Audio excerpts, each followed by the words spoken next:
Smoking causes a number of health problems, but can also lead to deep wrinkles around your lips.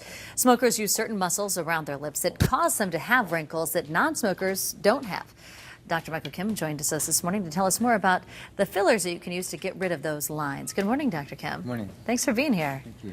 It can be a telltale sign that somebody is a smoker when you do see those wrinkles around the mouth. Yes, unfortunately, it's not only smokers, but genetically, some people, if they see their mom, they have these wrinkles, these vertical wrinkles. I don't know if you can see some pictures online. But these are very difficult to treat. You know, in the 80s and 90s, we had collagen. So collagen is very thin. You can inject these wrinkles. And it was very difficult because it only lasts 2 months. Very expensive. Lasers, dermabrasion has a lot of downtime, and most people don't want to go through that for just liquid wrinkles around. So in the last year or so, Restylane came out with a new product called Restylane Silk. So Restylane Silk is it's similar to Restylane, except much smaller particle size. So you're able to inject smaller wrinkles and around the mouth. So it's the first FDA-approved filler for wrinkles around the mouth. And so I've seen really good results over the last 6 months. Patients have small wrinkles around the mouth and also use to plump the lip, as you can see on that left and right, plumping of the lip and wrinkles around the mouth. There are some other pictures, I don't know if you have them, of very good pictures of wrinkles around the mouth. So you see how it plumps up the lips a little bit, helps with the wrinkles around the mouth. And before Silk, there have been a couple other fillers out, Bolotero, but I haven't been as excited with them as this product. So I'm very happy this product's available. I've been using a lot of it.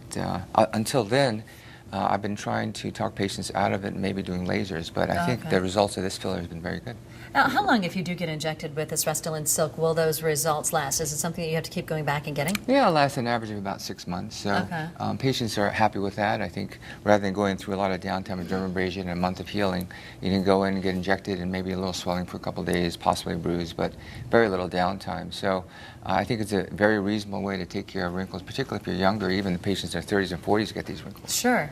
What is the typical cost with this? Does it cost more or less than some of the other options?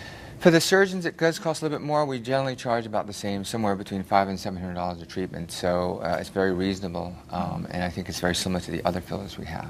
Is it something that's painful? I know a lot of people are concerned about needles or any sort of injection in the face. I find it's not too bad. We use topical numbing creams, and sometimes in patients who have a lot of pain, we use dental blocks. We actually put tiny little needles inside the lip and numb it up, and then they don't feel the injection of the Restylane.